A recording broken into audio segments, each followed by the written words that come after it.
10 nama orang kudus terpopuler untuk nama baptis Katolik di Indonesia. Tapi sebelumnya disclaimer dulu ya guys.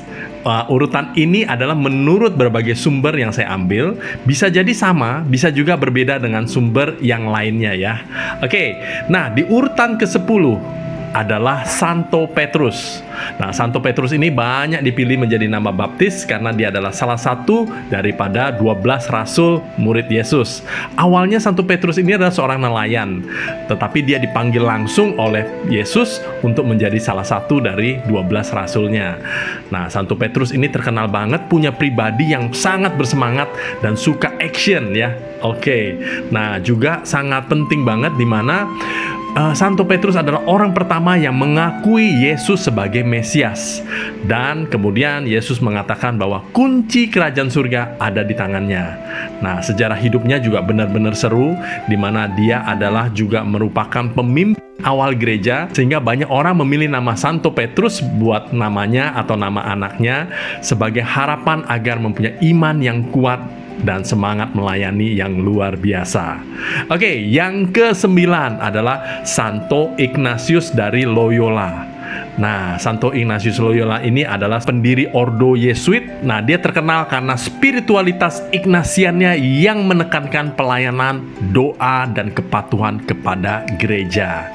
Nah, yang ke-8 adalah Santa Katarina dari Siena. Santa Katarina adalah seorang teolog yang dikenal karena karya-karyanya dalam mendamaikan konflik dan pembaharuan gereja. Nah, yang ke-7 adalah Santa Agnes. Santa Agnes ini adalah seorang perawan dan seorang martir Kristen yang dia sangat dihormati karena kesuciannya dan kesetiaannya meskipun menghadapi penderitaan sampai akhir hidupnya. Nah, yang ke-6 adalah Santo Antonius dari Padua. Adalah seorang rohaniwan dan seorang cendekiawan yang dia sangat dihormati karena sebagai pembela iman Kristen dan sering dimohon bantuannya dalam menemukan barang yang hilang.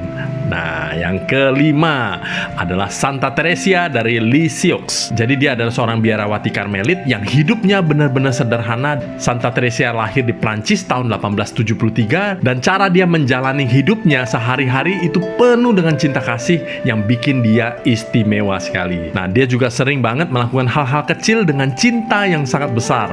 Dia terkenal banget dengan jalan kecilnya, yang artinya dia yakin bahwa tindakan kecil yang dilakukan dengan cinta itu akan mempunyai dampak besar di mata Tuhan. Santa Teresia dikanonisasi pada tahun 1925 dan dia dijuluki sebagai dokter gereja kecil karena tulisan-tulisannya yang syarat makna spiritual. Makanya dia banyak dipilih menjadi nama baptis dengan harapan agar kita bisa tumbuh dengan penuh cinta kasih dan menghargai hal-hal kecil dalam hidup. Yang keempat adalah Santo Fransiskus dari Assisi. Jadi pilihan nama baptis banyak orang karena dia adalah sosok yang benar-benar keren dalam sejarah Katolik. Nah, pada awal hidupnya, sekitar abad 12 di Italia, dia hidup sebagai seorang anak muda yang penuh gaya dan suka party-party guys. Nah, tapi dia setelah mengalami serangkaian peristiwa hidup dan termasuk juga dia menerima panggilan dari Tuhan, dia berubah total 180 derajat guys. Dia meninggalkan gaya hidup mewahnya dan dia memilih hidup sederhana dan mendekatkan diri pada Tuhan. Bahkan dia mendirikan Ordo Fransiskan yang mengajarkan hidup sederhana, mencintai alam dan peduli kepada yang miskin. Santo Fransiskus juga dikenal karena kisahnya yang dekat dengan hewan. Dia sering terlihat berbicara dengan burung-burung dan dia juga sering kali terlihat bersahabat dengan para serangga. Nah, kisah-kisah yang kayak gini nih bikin dia menjadi sosok yang mencintai semua ciptaan Tuhan. Dan dia dikanonisasi sebagai santo pada tahun 1228 oleh Paus Gregorius ke-9. Jadi banyak orang pilih nama Santo Fransiskus buat nama anaknya atau namanya sendiri karena harapan agar bisa tumbuh jadi orang yang peduli dengan hidup yang sederhana dan punya kasih yang sangat amat besar. Dan yang ketiga adalah Santo Yusuf atau Santo Yosef. yang banyak dipilih menjadi nama baptis Santo Yosef ini adalah suami dari Bunda Maria. Nah, bisa dibayangkan kan gimana Santo Yosef ini adalah sosok dari keluarga yang sangat suci tersebut ya. Nah, sejarah hidup Santo Yosef itu nggak banyak yang tahu karena dia lebih banyak muncul dalam kisah-kisah Alkitab yang berkaitan dengan keluarga kudus. Dia dikenal sebagai tukang kayu yang kerjanya sangat rajin dan tulus sekali. Namun perannya dalam keluarga kudus dan sebagai figur ayah Yesus itu sangat dihormati sekali.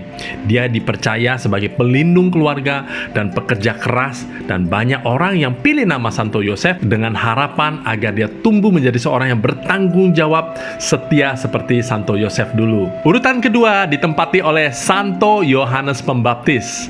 Nah, di mana Santo Yohanes ini adalah figur yang sangat punya peranan penting dalam kisah agama Kristen atau Katolik ya. Jadi dia itu bukan cuma pembaptis saja, tapi juga nabi yang mempersiapkan kedatangan Tuhan Yesus. Santo Yohanes hidupnya agak ekstrim. Dia sering tinggal di padang gurun, makan belalang, dan pakai jubah kulit unta.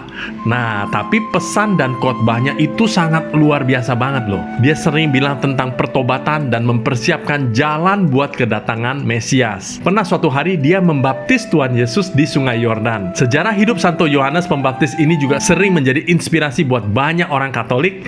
Makanya banyak orang tua memilih nama ini untuk anaknya atau untuk dirinya sendiri dengan harapan punya semangat iman yang kuat dan punya peranan penting dalam kehidupan rohani. Dan posisi yang pertama ditempati oleh Santa Maria.